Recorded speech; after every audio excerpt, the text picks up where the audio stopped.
It's 12 o'clock. Hello, good afternoon, and welcome to the Starr Midday News.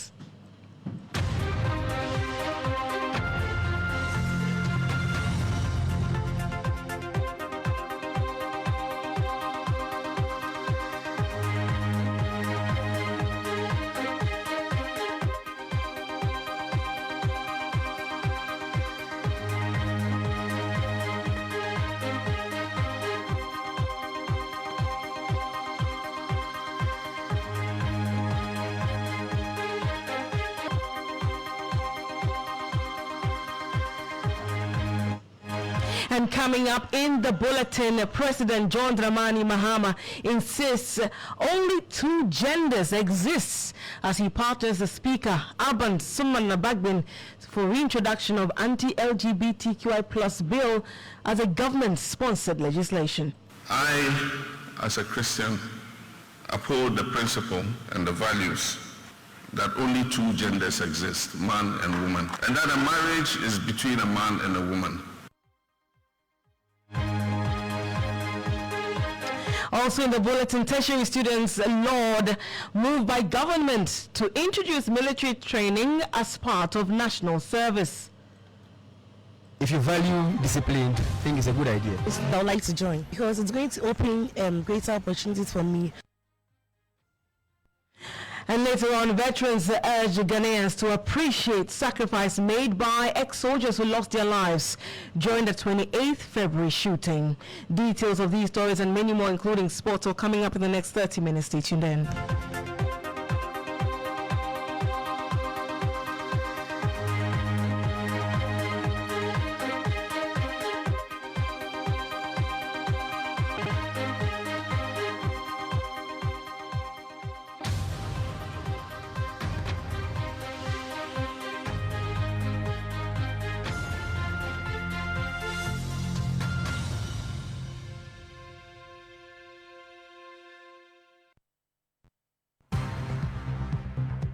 Starr News is coming to you live on Ultimate 106.9 FM in Kumasi, Empire 102.7 FM in Takrady, Zeps 95.9 FM in Zebila, Nissim 100.1 FM in Lamshao, My Star Radio in the USA. Also live on Facebook on Star 103.5 FM and on starfm.com.gh around the world. This is Star 103.5 FM. Starr News. Informed, in-depth, in touch. You're welcome once again to the Starr Midday News on Star 103.5 FM here in Accra. My name is Dedei Tettey.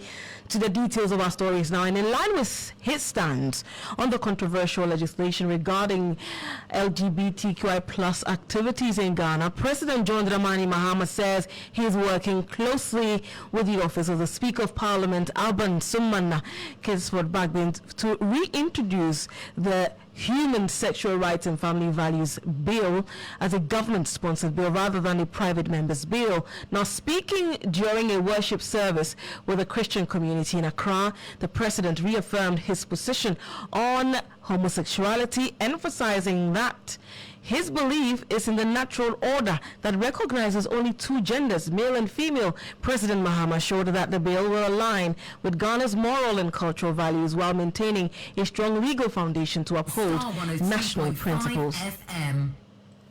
I, as a Christian, uphold the principle and the values that only two genders exist, man and woman.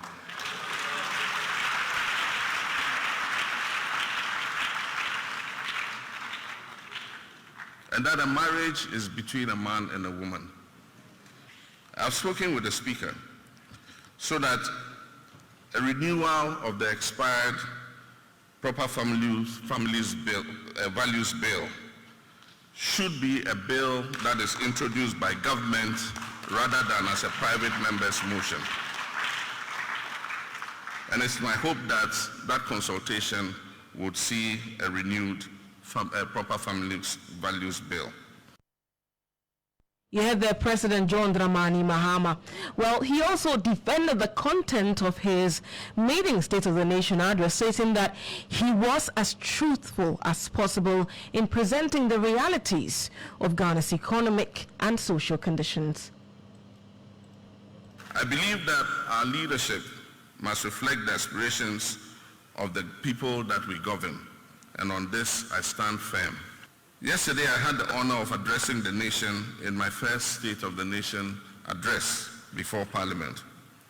And as I promised during the campaign, I was as truthful as possible to the people of Ghana about what the state of the economy and the nation is. It was necessary for me to lay bare the extent to which our economy has been mismanaged. But let me be clear, my purpose is not to dwell on the past failures. And as I said to Parliament, I was not there to lament about the dire situation that I have inherited. Yes, the challenges are enormous and daunting. The state of our economy is deeply concerning. But by the grace of God, and with his guidance and his help, and the help of my team, I assure you we'll fix it.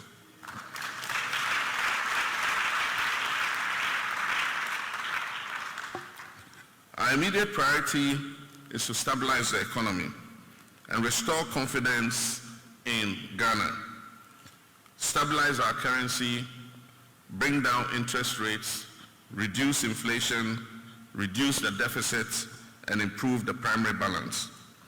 We've already begun implementing strategic measures to boost investor confidence, to cut down on wasteful government expenditure, and strengthen our finances. Beyond economic stabilization, we are also focusing on what truly matters, and that is creating jobs to empower our young people. You had the President John Dramani Mahama talking about yesterday's State of the Nation address, and we will remain on that subject a while longer because tertiary students have lauded the move by government to introduce military training as part of national service. Now, President Mahama gave the hint during yesterday's State of the Nation address in Parliament. The President believes this will promote discipline in the country. Have a listen. To achieve a legally robust regime to govern national service, I've also tasked the Minister for Youth Development and Empowerment to coordinate and present to Parliament a legislative instrument to support the implementation of the newly passed National Service Authority Act 2024. That's Act 1119. We will introduce short military training as part of our national service scheme. This will instill a sense of fitness and discipline into our youth. The administration of scholarships is another challenge. It has been fraught with a lot of challenges. The poor who genuinely need scholarships are unable to access them because the rich and wealthy always crowd them out. You had the President John Dramani Mahama join yesterday's State of the Nation address where he announced that there will be an introduction of a short military training for national service persons. Well, we have been engaging some students on what they think about this proposal. Have a listen to what some of them had to say. Basically, if you value discipline, you value other skills, as in going into other industries, I think it's a good idea, because they entail discipline a lot in the military. So basically, when the president instills that or introduces that, I think personally it's a nice idea, because you have some level of discipline even though we are not in that field. So I think it's a nice idea. The initiative he brought about is a very good one, which can or can not be opposed. I would like to join because it's going to open greater opportunities for me, which, let's say, I'm an accountant, so as I'm diving into the military aspect, I'm going to explore different career opportunities, such as meeting different people, which I'm able to develop an interest in the field of the military personnel. I think it's a good initiative because the mindset he used to bring it is for like national defense in case there is one, but it shouldn't be compulsory because, like me as an example, I'm not interested in military like training and all because I don't think it will be good for me. There are instances whereby there is an emergency of maybe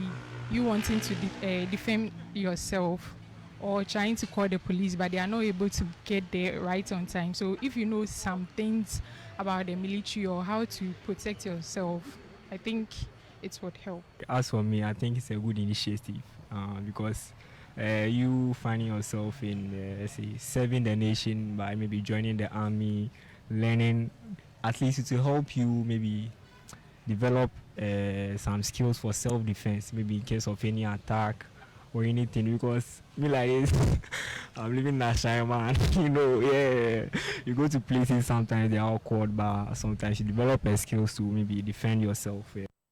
So you had there some students reacting to the proposal or the plan to introduce a short military course as part of the National Service Scheme. This is still the Starr Midday News on Star 103.5 FM. Let's go to the KNUST, where there was an unfortunate development. Well, the university, the Kwame Nkrumah University of Science and Technology, has assured students that safety will remain a top priority as institutions strengthen security measures in the area. This follows the tragic death of a level 400 biological science student, Joanna Deladem Yabani, on Thursday, February 27, 2025. The incident has sparked fear among students on campus, given the uncertainty and potential risk they may face. Well, the university's public relations officer, Dr. Daniel Norris Beko, addressed the matter on Access Station, G1 Television, last night on News Tonight. So we have beefed up security on campus. If you watched or you read my second statement or the update, you would have noticed that security has been actually tightened within the university and then around the university. We have about something in the region of almost 100 police officers. Our own security services have been deployed to vantage points to ensure that everyone within the university community, including those who are off campus, are safe. We want to assure students that we have their security concerns at heart, and we will always do everything within our powers to make sure that all members of the university community are safe.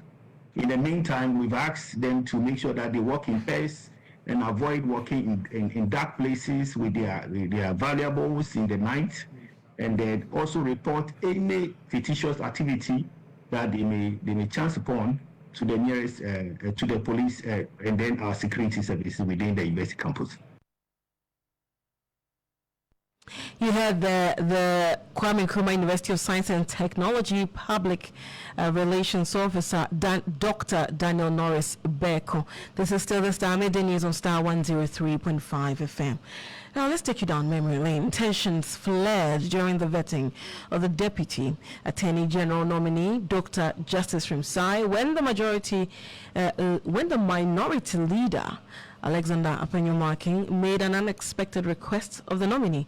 The request, involving a dance, caught the attention of the first Deputy Speaker, Bernard Ahiafo, who is the chairman of the committee, and did not take kindly to the request. What seemed like a light-hearted moment quickly turned tense as Ahiafo questioned the appropriateness of the situation. GH1 and Star News' Elikli Mawuku has more in the following report.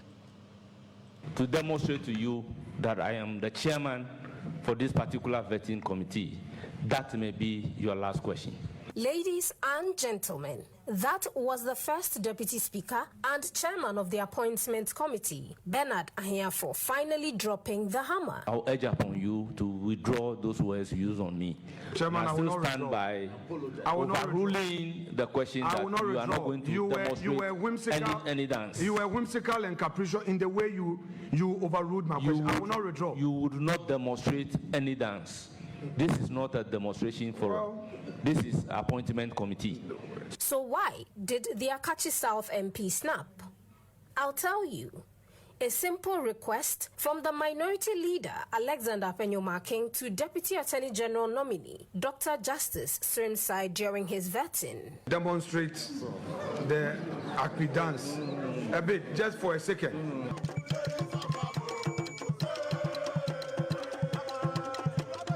Wondering what the correlation between dance and law is? So did the chairman. Honorable nominee, the question is overruled. You are not going to demonstrate. The Efutu MP explains. Apart from the constitutional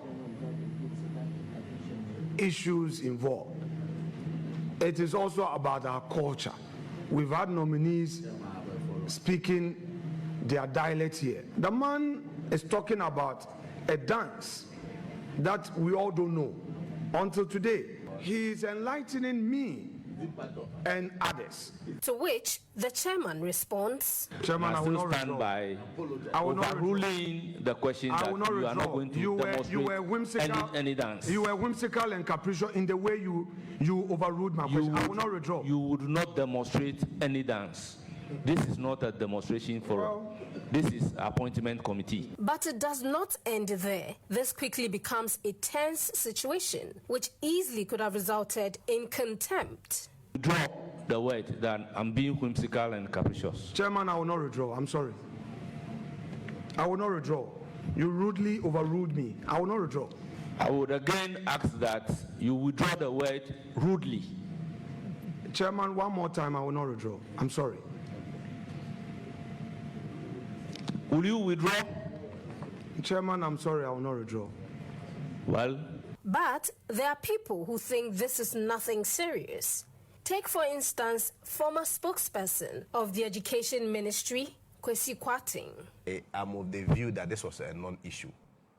I mean, question of can you dance is not an imposition on you to dance. It is not as though you must dance at all costs to get passed. I am sure it's just, I mean, the usual of trying to ease tension and makes the whole vetting process flexible. Afenyo would show some respect to the chair, even if he thought he was being whimsical and capricious. Even if he thought that way. I mean, that banter I thought was disgraceful. But what about Ghanaians on social media? So now you know the context. What do you think? Was it a dance of diplomacy or just a misstep? You decide. You're still listening to the Starr Midday News on Star 103.5 FM. Let's now take you to the court where the High Court in Accra has ordered Oliver Baka-Vomawo to urgently hire a new lawyer to expedite a hearing of the 10 million Ghana cedis defamation case against him, filed by former National Security Minister Albert Kandapah. Now, this directive comes after Baka-Vomawo's representative informed the court that his lawyer, Dr. Justice Rimsai, has been appointed Deputy Attorney General and needs time to secure new representation. However, Kandapah's lawyers, led by Bright Ochire-Jekum, argued that Dr. Sai's appointment is public knowledge and shouldn't delay the case. We'll speak to our legal affairs correspondent, Mutala Inusa, for some more. Mutala has joined us over the telephone line. So, Mutala, what exactly is the issue here? Because all of his lawyers did ask for time to get a different representation because his substantive lawyer has been appointed Attorney General. Are they asking that the process be expedited? Is that it? Nowadays, so the nature of the case that of Oliver Baka-Vomawo are expected in court today to subject Albert Kandapah to further cross-examination. And at the last court sitting, the case didn't happen because the lawyer today, a representative from Oliver Baka-Vomawo, who was personally absent, indicated to the court that this lawyer has been appointed Deputy Attorney General, and for that matter, he will need the time of the court. He will need the court to grant him some time to be able to engage the services of a new lawyer. He was absent because the representative indicated that he was unwell. It at this point that lawyers of Albert Kandapah, led by Bright Ochire-Jekum, indicated that it has been a very long time enough that everybody knows that Dr. Justice Rimsai had been appointed Deputy Attorney General designate, and for that matter, he could have engaged the services of a new lawyer. Even that, today that he was absent, indicating that he was not well, he could have come with some medical proof to show that he he was not well. But the court is saying that yes, it is not his fault that his lawyer hasn't engaged by the state, has been appointed or nominated by the president to be the Deputy Attorney General. But the court is asking that he should, as a matter of urgency, engage the services of a new lawyer so that on the 28th of March, the case will progress. And in fact, Oliver Albert Kandapa is seeking some 10 million defamation in damages by way of the defamation action that he has initiated against Oliver Barker-Vormawor following some allegations that he said Oliver has made, and that is same day. And so, did the court give any timelines within which it expected Mr. Barker-Vormawor to get himself a non-lawyer? The court did not give timeline, but what the court did indicate that he should engage the services of a new lawyer as soon as possible. And the court is hoping that by 28th of March, a month from today when the court case will be recalled, Oliver should have a new lawyer to represent him for the further continuation or cross-examination of Albert Kandapa should continue. What the lawyers, in fact, did ask from the court was that once the lawyers are not here and the lawyers have also not, the previous lawyer, in fact, have not written to the court to tell the court that yes, they are withdrawing their services on the accused, but Oliver, defendant here, has not also told the court that he's looking for a new lawyer. Albert Kandapa should be discharged so that the court will determine the matter based on what has happened so far. But the court is saying that you should allow him time to be able to engage services of a new lawyer. Even though timelines were not prescribed, the court said as soon as possible. All right, thank you very much. Mutala Inusa is our legal affairs correspondent. Let's move on and bring you some other stories. Today is the 28th day of February. Do you remember what it signifies, or do you know what it signifies? Well, 28th February is commemorated as the 28th February shooting anniversary, crossroad anniversary here in Ghana. Well, Executive Director of the Veteran Administration Ghana, Captain Ben Dua, retired, has called for a deeper appreciation of the sacrifices made by the ex-soldiers who lost their lives during the 28th February crossroad shooting incident. Speaking during the 77th anniversary of the incident, which claimed the lives of Sergeant Tajete Corporal Atipo and Private Odate Lamte, the veterans expressed gratitude to Vice President Professor Nana Jane Opoku-Agyeman for her continuous support and appealed to corporate organizations to support the activities as well. Not only that, I don't think we should talk of that. You know, the sacrifice was for the people of Ghana. So why should we limit it to the government? We should say that everybody, every Ghanaian, should be involved in showing appreciation. And this is what happens in other countries. Unfortunately, in our part of the world, you even come out with poppy appeal. People are unwilling to do it, either because they don't know or they just don't care. But I think in reality, anybody who sacrifices for you, especially with his life, should be appreciated.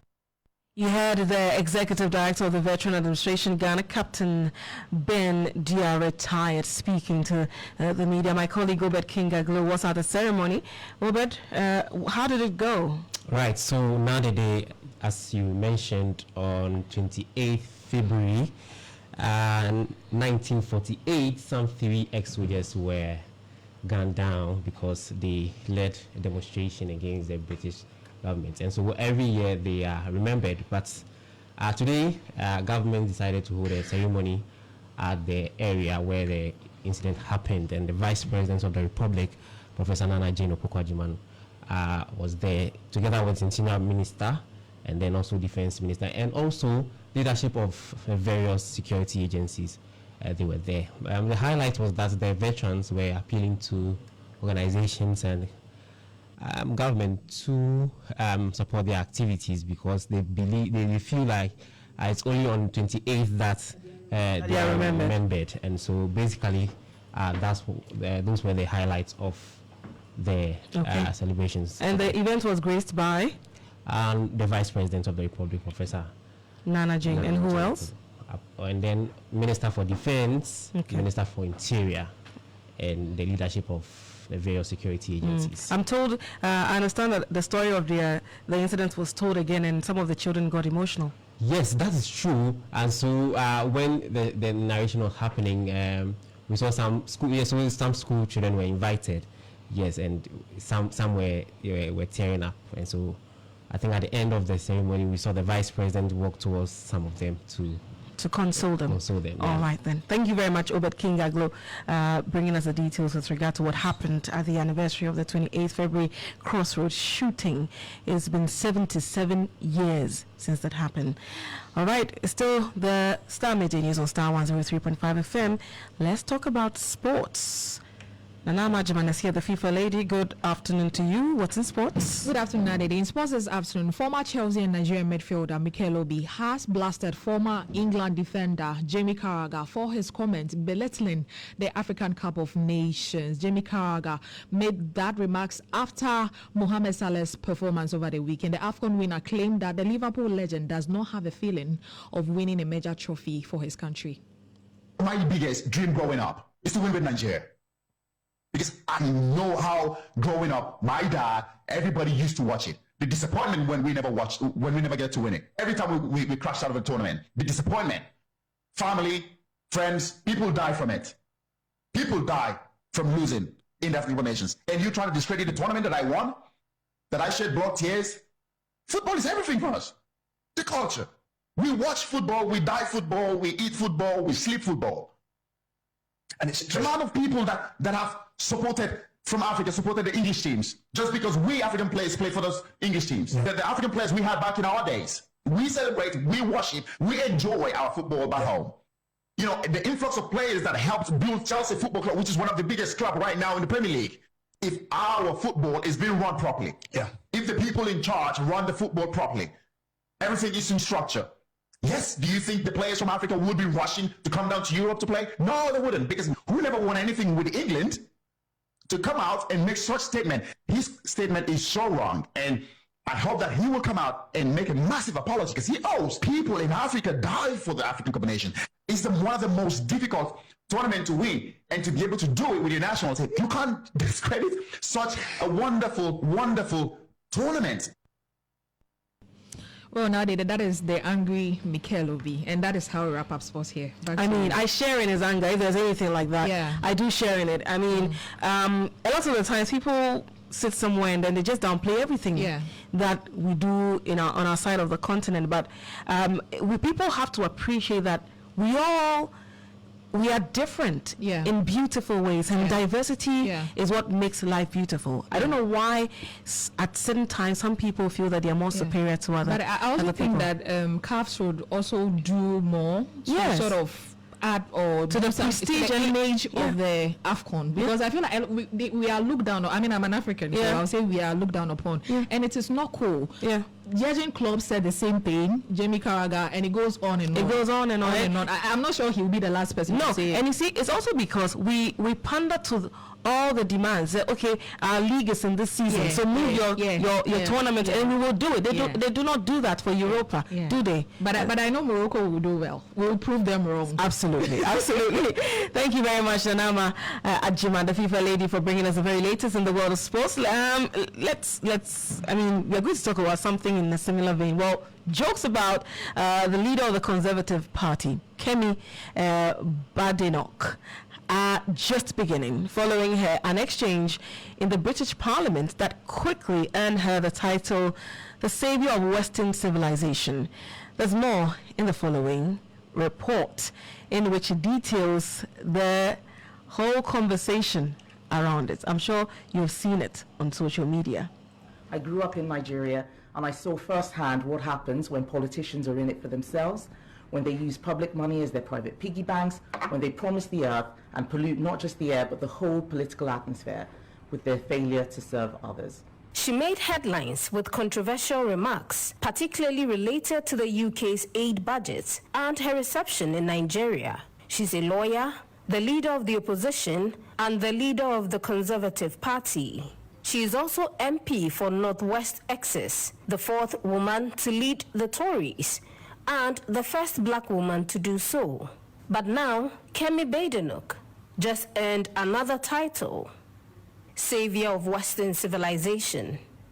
Her latest title comes from a face-off between the opposition leader and Prime Minister Keir Starmer ahead of the latter's visit to Washington, D.C. to meet with U.S. President Donald Trump. I wish the Prime Minister every success on his trip to Washington. The visit to see President Trump must serve our national interest. Her praise of the Prime Minister for following her advice on cutting the aid budget did not go over well.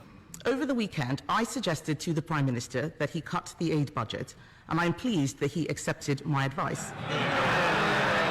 Mr. Speaker, it's the fastest response.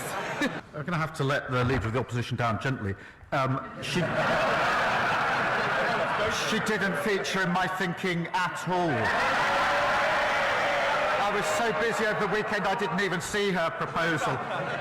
I think she's appointed herself, I think, savior of the Western civilization. It's a desperate search for relevance. And with that, the roasting began online. Kemi Badenoch quickly became the subject of jokes, particularly among Nigerians. She has long faced criticism from Nigeria due to accusations of denigrating the country. So, if you come across such comments popping up in your feed, just know it's a matter involving the UK and, by extension, Nigeria. Well, and I've seen, many people on social media say that, well, Kemi had this coming. You know how they say that you don't use your left hand to point to your father's house? People say that that's what she did to Nigeria, and so she had this coming, and she should carry her cross, as an MP said here some time ago in relation to Kenneth Nanaya Kuntunkununku Ufuriata.